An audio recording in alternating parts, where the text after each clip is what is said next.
Atos dos Apóstolos, capítulo 16, versículos 16 ao versículo 34. Nós estaremos tomando como base esse texto para podermos fazer essa exposição e entendermos que louvor e adoração como estilo de vida. Louvor e adoração como estilo de vida. Está ali também Márcio, que participou do projeto missionário, Deus abençoe. Eu vi Roxandro por aqui, até pastor André disse, esse abençoado eu conheço, não é de hoje. E também o abençoado lá atrás dos Alessandro, também. Amém, é o aleluia, muito querido nosso, participou conosco também do projeto missionário. Mas vamos para o texto. Certo dia, diz a palavra de Deus, indo nós para o lugar de oração, encontramos uma escrava que tinha um espírito pelo qual predizia o futuro. Ela ganhava muito dinheiro para os seus senhores com adivinhações. Essa moça seguia a Paulo e a nós, gritando, estes homens são servos do Deus Altíssimo, eles anunciam o caminho da salvação. Ela continuou fazendo isso por muitos dias. Finalmente, Paulo ficou indignado, voltou-se e disse ao Espírito, em nome de Jesus eu lhe ordeno, saia dela. No mesmo instante, o Espírito a deixou. Percebendo que a sua esperança de lucro tinha se acabado, os donos da escrava agarraram Paulo e Silas e o arrastaram para a praça principal, diante das autoridades.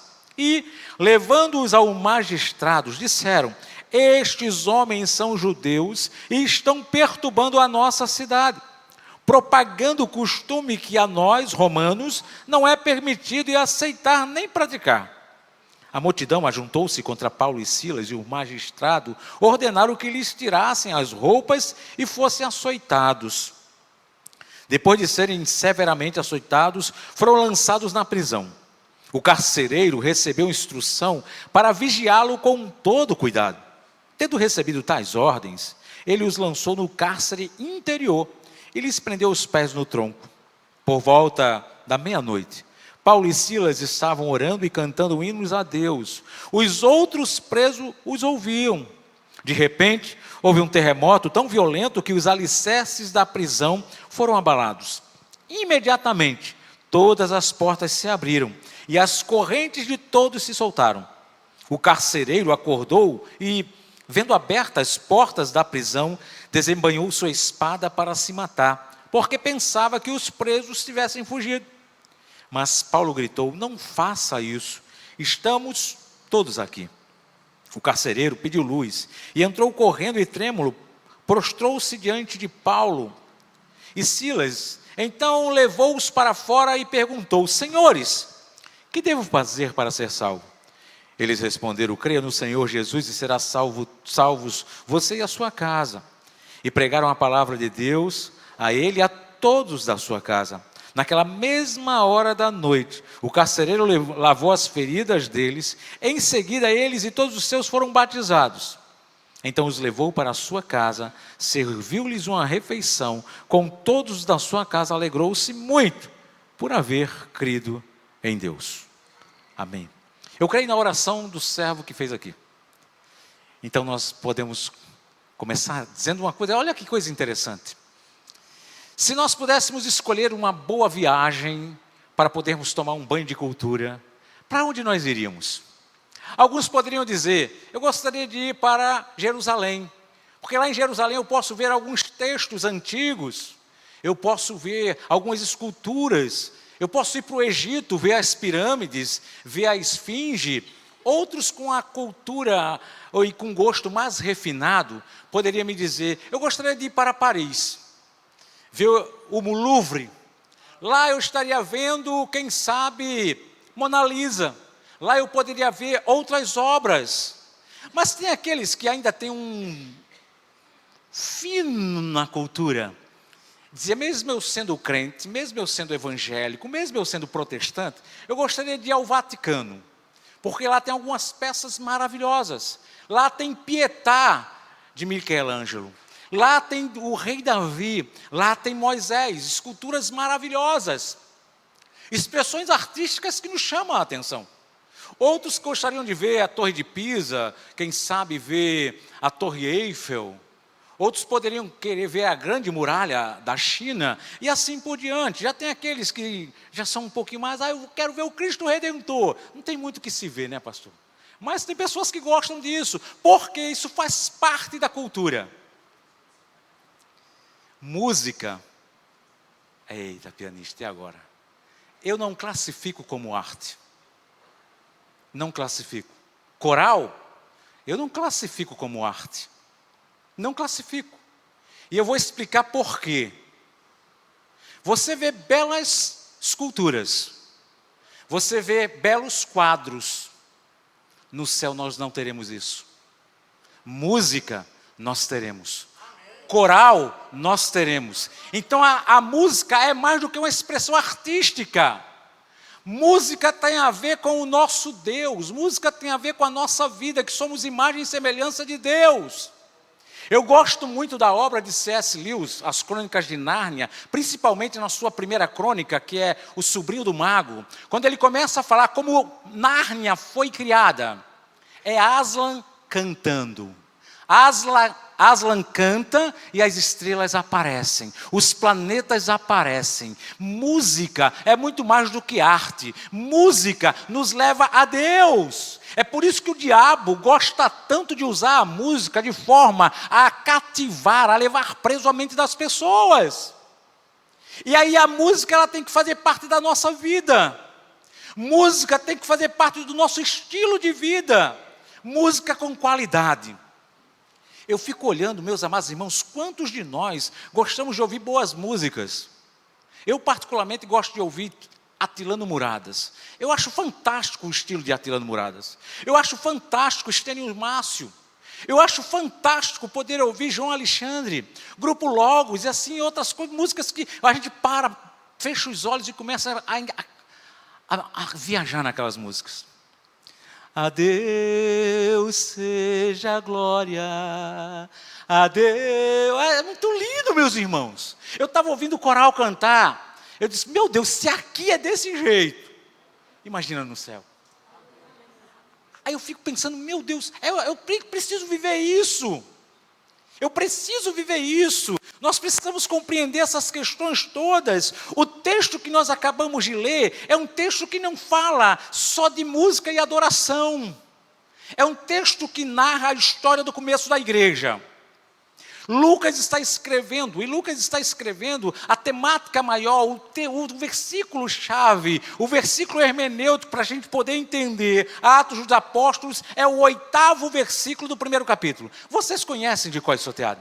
Mas recebereis poder ao descer sobre vós o Espírito Santo e ser-me-eis minhas testemunhas, tanto em Jerusalém, Judéia, Samaria e até os confins da terra. E a igreja sai, a igreja começa a crescer, a igreja não quer obedecer a esse sair do Senhor. O Senhor manda uma perseguição no capítulo 8. E aí as coisas começam a acontecer, as igrejas começam a pipocar por conta do evento do Pentecostes do capítulo 2. Capítulo 8, os irmãos saem pregando a palavra de Deus. Quando nós chegamos no capítulo 13, diz que a igreja lá em Antioquia estava reunida e aqueles mestres e os profetas estavam reunidos. E Deus separa um homem para a obra. E meus amados irmãos, a obra missionária começa a surgir aqui. E ele começa a implantar igrejas. Quando chega no capítulo 16, é um momento decisivo no ministério de Paulo. E é justamente quando ele chega lá em Filipos, ele tem esse problema. Ele está simplesmente ali, na narrativa de Lucas, nos mostrando algumas questões. Diz que eles pregaram o evangelho e uma mulher chamada Lídia se converteu. Aqui tem um projeto Lídia, né? Aquelas pessoas que a gente vai lá. E Paulo pregando a Lídia, ela se converte. E agora ele tem uma prática, ele vai orar todos os dias perto de um rio. E ao orar, uma menina possessa, endemoniada, ela olha para aqueles homens e diz uma coisa interessante. Esses homens estão anunciando o Deus Altíssimo.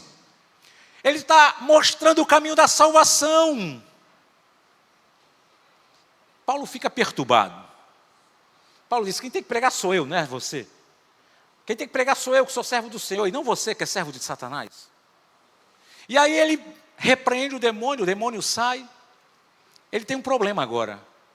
A fonte de lucro do senhor daquela menina que era escrava foi-se embora. E agora? O que fazer? As pessoas chegam e dizem, olha, esses cabaís chegaram para perturbar a gente aqui. Nós não temos esse costume não é romano. Eles foram entregues às autoridades. Eles foram presos. E o texto diz que a prisão era uma prisão de um crime hediondo, porque ele vai para o pátio interno. Eles são amarrados. Eles estão numa situação precária, privados da liberdade. E o que fazer? Vamos orar, vamos louvar, porque o Senhor liberta. O Senhor ouve as nossas orações.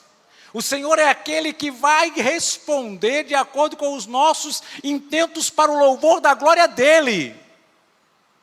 E meus amados, há um terremoto. Não me perguntem como, pastor André depois responde para cada um de vocês que queiram saber.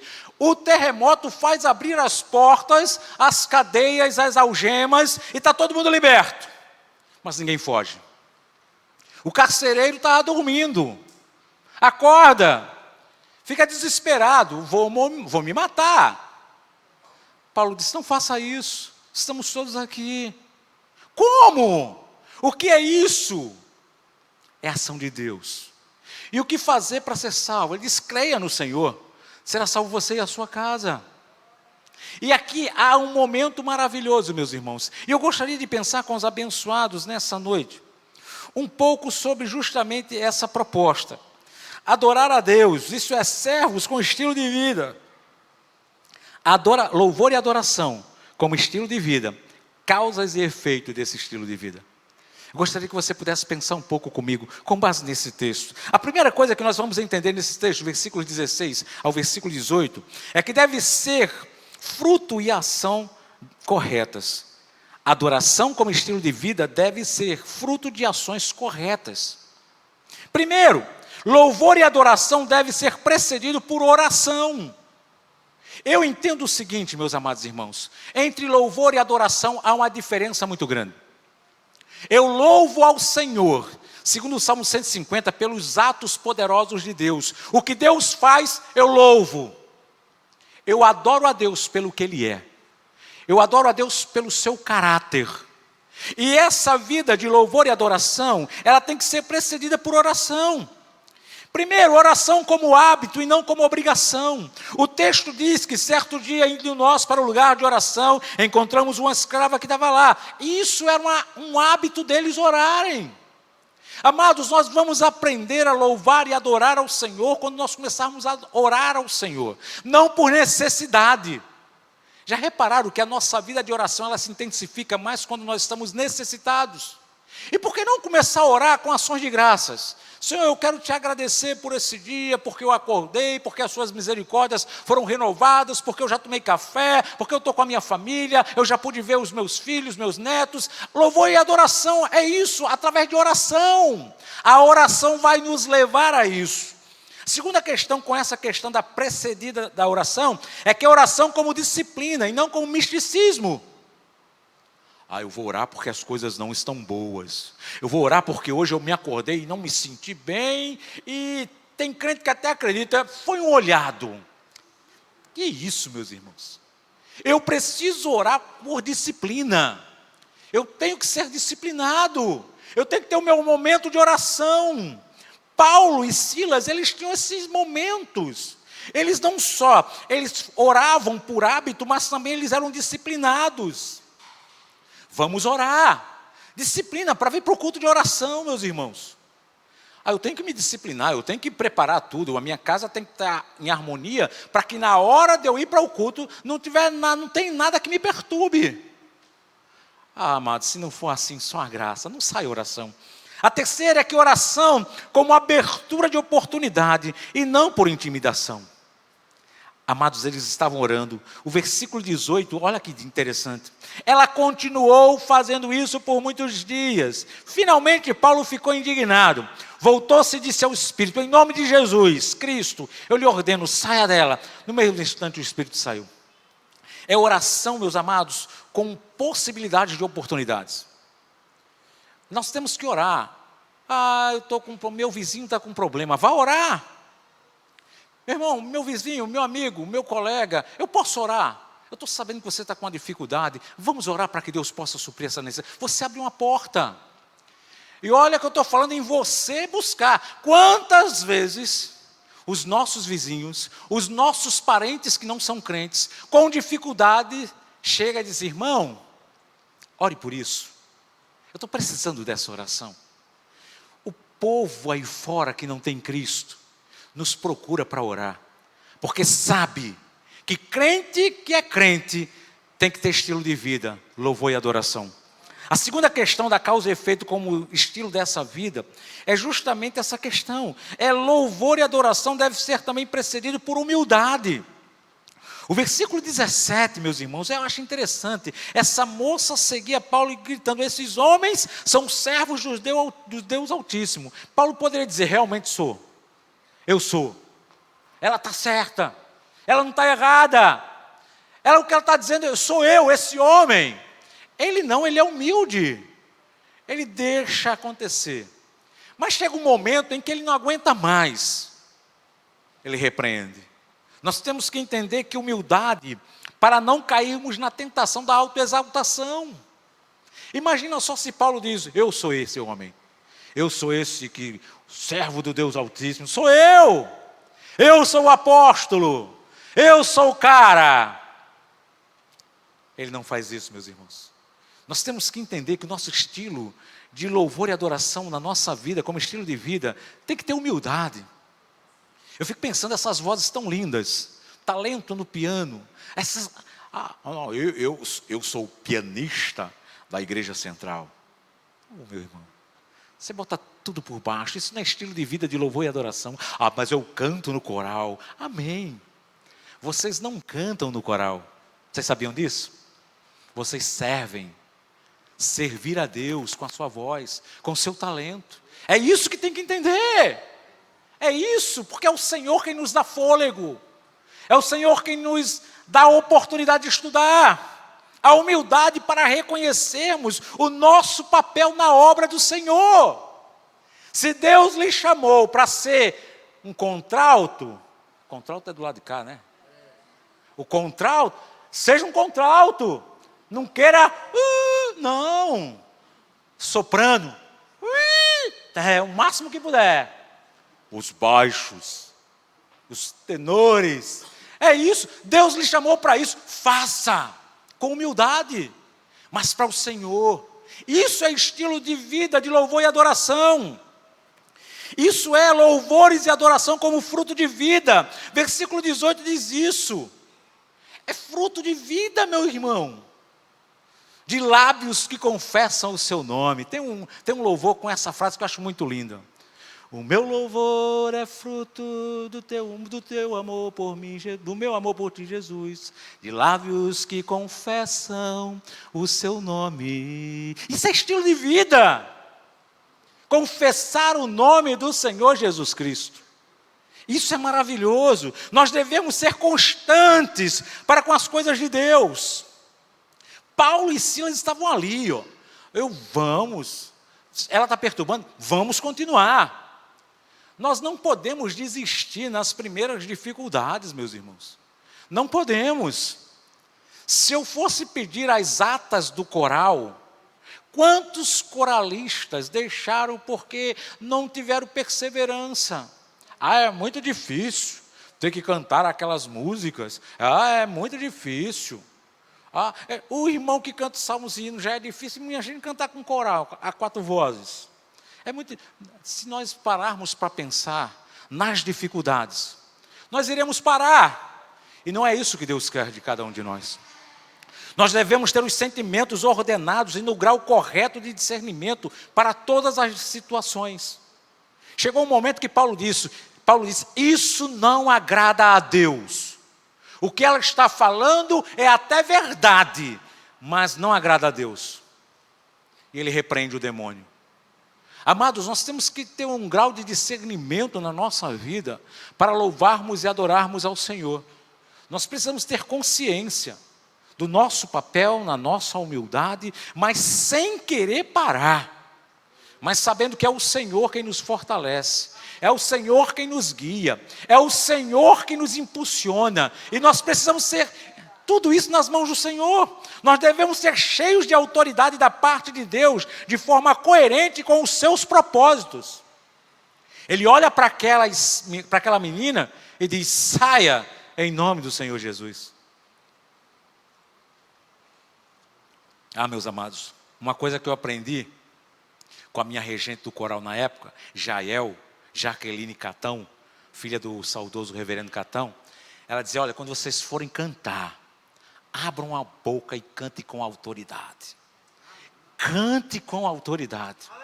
É isso que nós temos que entender. É a mensagem cantada. O poder do evangelho cantado. Ah, meus amados, quando eu ouvi o coral cantando aquelas músicas da vinda do Senhor, eu disse: meu Deus, é maravilhoso. É maravilhoso. Assim como o sol anseia, assim como é? Como a noite anseia o sol, alguma coisa assim, né? O dia da vitória, ajuda aí. Assim como a noite anseia o sol, como a brisa sonha um dia soprar. Isso é muito lindo. O dia da vitória do nosso Deus. Quando o coral canta com autoridade, você fica dizendo: Maranata, Maranata, Maranata, ora vem Senhor Jesus. Mas as causas e o efeito do estilo de vida, de louvor e adoração, deve ser uma postura firme em meio às adversidades. Versículo 19 começa as adversidades. Paulo e Silas têm um problema. Eles agora estão sendo acusados. Eles vão ser presos. Mesmo em meio aos confrontos, eu preciso aprender que o meu estilo de vida não pode ser mudado. Eles não reclamam. Paulo não se apresenta como cidadão romano. Não! Se é por causa do que eu fiz, por causa do evangelho, eu vou ser preso, não tem problema. Não tem problema, porque não vai ser a situação que vai mudar o meu estilo de vida. Quanto aos confrontos dos sistemas fraudulentos, eu também não tenho o que falar. Não tenho. Paulo ele se submete à prisão. Eu vou ser preso. Por quê? Porque é o meu estilo de vida. É louvar e adorar ao Senhor. Servir ao Senhor com integridade. Seja onde for. Seja onde for. É isso que nós temos que entender. Fomos salvos para isso. Sob injúrias e mentiras. Mesmo sob juras e mentiras, eu não posso mudar a minha adoração. Eu não posso mudar o meu louvor, porque o meu louvor é pelos atos poderosos de Deus sobre a minha vida. E a minha adoração é sobre o Deus que Ele é. O Deus que se assenta sobre um alto e sublime trono. Um Deus que rege todas as coisas. Um Deus que cuida da minha vida, cuida da sua vida, cuida da nossa família. Como alvos de calúnias sociais, nós não podemos abrir mão disso. Mas, meus amados irmãos, olha que interessante. Versos 22 a 25. Deve ser uma proposta de vida em meio ao sofrer desse mundo. Quantas vezes nós somos abatidos pelos sofrimentos desse mundo? Quantas vezes nós somos pegos de surpresa por situações que são desagradáveis? Nessa hora, nós devemos louvar o Senhor. Verso 22 diz que a multidão ajuntou-se contra Paulo e Silas. E eles foram presos. Verso 25. Verso 25 é uma hora imprópria. É um lugar impróprio. Uma posição imprópria. Eles estão orando, estão louvando. Quantas vezes a gente escuta aqui nos exercícios: vamos ficar de pé, para que o nosso diafragma fique livre, e a gente possa cantar com mais potência, com mais suavidade, sem fazer tanto esforço. Paulo e Silas estavam presos, sentados, acorrentados num tronco. Vamos orar. Às vezes a gente não quer orar de joelho, porque o joelho dói, porque não sei o que dói, porque as costas dói. Meu irmão, ore deitado. O que não pode é parar de orar. O que não pode é deixar de orar. O que não pode é parar de conversar com Deus. Não pode. Está doendo? Ore para parar a dor. Exerça autoridade. Senhor, nem que seja por 10 minutos, cesse essa dor que eu quero orar. Se Ele fizer a dor passar, glória a Deus, aleluia. Se não, chore por causa da dor, mas não pare de orar. Não pare. Mas eles estavam num ambiente que não era agradável. A gente tem um ambiente desse aqui agradável e a gente não gosta de orar. Eu não sei o que a gente quer.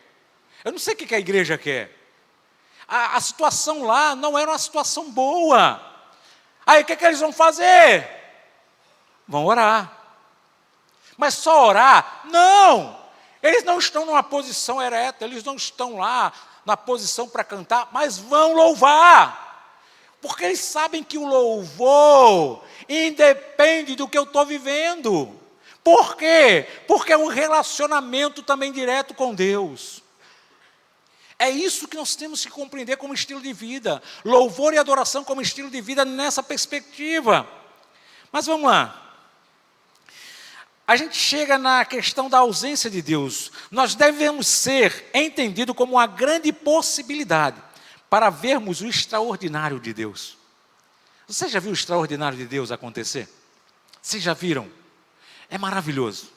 A primeira vez que eu ouvi o extraordinário de Deus, pastor André, foi no dia 7 de junho de 1987.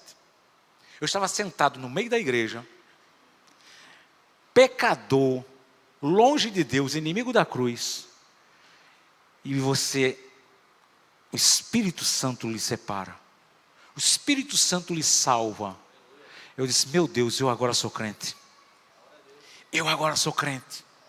Um extraordinário de Deus, sem você experimentar, sem você esperar. Mas tem outros extraordinários de Deus. Paulo e Silas orando, louvando. Deus chega com um terremoto. Ah, meus amados, como eu queria um terremoto desse na minha vida. Nós deveríamos buscar Deus, para que Deus nos balançasse, nos chacoalhasse, para que a gente pudesse ver o extraordinário de Deus, meus amados. O extraordinário de Deus em meio ao louvor e adoração, ele nos ensina pelo menos 3 coisas. Primeiro, que o Kairos supera o Cronos. Kairos, vocês sabem bem melhor do que eu, que é o tempo de Deus. É o tempo que nós não conseguimos medir. É o tempo oportuno de Deus. O Cronos é o tempo que a gente mede. Faltam 20 minutos e 53 segundos para acabar o culto. Isso é cronômetro. Isso é cronometrar. Vem do Cronos. É o tempo que a gente mede. O extraordinário de Deus nos ensina que esse tempo não tem valor. O que tem é o Kairos de Deus. É o tempo de Deus para a sua vida, para a minha vida, para a nossa vida. O tempo Cronos de Deus para esse coral, 98 anos. Mas e o tempo Kairos? Quantas experiências esse conjunto coral teve? Quantas experiências Deus fez eles viverem para a glória dEle? Isso é maravilhoso, meus irmãos. É o Kairos de Deus no extraordinário, mas também esse extraordinário de Deus é que servos, sendo servos, não tem como não ver o extraordinário do Senhor acontecer. Servos sendo servos. Servos servindo ao Senhor. Não é por aparência, não é por motivação, é por compromisso com o Senhor. Eu quero um compromisso com o Senhor. É servo servindo. É servo sendo servo. O extraordinário vai acontecer. Mas quando o servo não quer servir, vai servir para quê? Não vai servir para nada. Mas o servo, quando serve, ele serve para o extraordinário de Deus. Lembrem-se disso. Mas também, esse tempo de Deus, ele nos mostra esse extraordinário de Deus, que esse extraordinário, ele é pedagógico e testemunhal. Eles estavam louvando, eles estavam adorando, acontece o extraordinário de Deus, as correntes se abrem, e o texto diz que todos viram. Eles estavam lá vendo. Isso é maravilhoso, meus amados irmãos. Ver que quando Deus opera, não é por causa das nossas vidas, é para dar um testemunho. É para as pessoas verem. É para as pessoas crerem. É para as pessoas viverem. Muitas das vezes, o extraordinário de Deus não acontece em nossa vida pelo nosso próprio egoísmo. Nós temos que ser abençoados para abençoar. A igreja é chamada para abençoar. A gente às vezes tem aquela mania de dizer, vai para a igreja. Hoje eu vou para a igreja, vou buscar a minha bênção. Que é isso, meus amados? Venha para a igreja para abençoar. Se você vier para abençoar, você sai daqui abençoado. É a ação de Deus, é o agir de Deus. Esse é o modo como Deus opera, meus amigos. Você vem para abençoar, você é abençoado. Você vem para buscar a bênção. Aí aquele culto que você fala, não gostei do culto hoje. O culto não foi para você, abençoado. O culto é para Deus. O culto é para Deus. Ah, mas eu não gostei do coral. O coral está louvando a Deus. Não é para você. Eu não gostei da mensagem do pastor. Não é para você. Ele está pregando o que Deus está falando. Não é o que ele quer. O extraordinário de Deus é isso. O extraordinário de Deus é você ver em coisas simples algo extraordinário. É algo que não tem explicação. Como é que aquelas cadeias se abriram? Fruto de louvor e adoração. Isso é maravilhoso. Em quinto, meus amados, versos 26 a 34, nós devemos aprender o resultado inesperado, mas poderoso. Estilo de vida de louvor e adoração. Se você tem esse estilo de vida, você pode esperar resultados inesperados, mas poderosos. O abalo de Deus trouxe libertação. Aquele carcereiro estava preso. Ele foi liberto das cadeias físicas. Ele agora não está mais preocupado com aqueles prisioneiros. Não. Ele agora quer saber o que ele tem que fazer para ser salvo. Aí vem as cadeias existenciais. Ele estava dormindo. Agora eu vou me matar. O extraordinário de Deus na vida daquele homem foi tão maravilhoso, o resultado foi tão inesperado, mas poderoso, que as cadeias espirituais caíram. Ele foi salvo. Ele vai para a sua casa. Ele mostra a sua família. E agora há um mover de Deus, porque o extraordinário trouxe um resultado inesperado, mas poderoso. Isso acontece em nossas vidas. E eu gostaria de trazer algumas aplicações para as nossas vidas nessa noite. A primeira dela, como nós estamos vivendo? Como nós estamos vivendo? Se faz necessário vivermos uma vida íntegra, não somente diante de Deus, mas para todos os propósitos de Deus para a nossa vida. Não importa você estar na casa do Senhor, é o que você está fazendo para o Senhor. A questão não é, eu estou cantando no coral. Não é eu estou cantando no coral. Por que é que eu estou cantando no coral? Para servir ao Senhor. É o estilo de vida de louvor e adoração. Diante das adversidades, quais tem sido a nossa postura? Nós desistimos? Nós não vamos mais para a igreja? Ah, está tão difícil a situação. Não, meus irmãos. Que sejamos mais bíblicos possíveis, para que a glória do Senhor seja encontrada em nossas ações. Desta forma, meus irmãos, nós podemos trazer justamente isso. Vivermos com esse estilo de vida, louvor e adoração. Terceiro, o sofrimento do tempo presente tem me levado a quê? As coisas estão tão difíceis. O pastor André acabou de falar aqui para um pai. Como está difícil criar filho. Como está difícil você viver, principalmente nas cidades maiores, como Campina Grande. A violência, tantas outras coisas. Amados, ou eu murmuro, ou eu louvo. Ou eu louvo, ou eu murmuro. Aprendamos a louvar e a adorar nas adversidades. Mesmo que nós estejamos passando por dificuldades, mesmo que nos momentos mais difíceis, se lembre de Abacuque. Se lembre de Abacuque, mesmo que não haja fruto na videira, nem o fruto da oliveira minta, e o fruto da oliveira minta, todavia, ele vai dizer, eu me alegrarei no Deus da minha salvação. Não é a falta de emprego, não é as crises familiares que vai fazer eu louvar. É o Deus da minha salvação.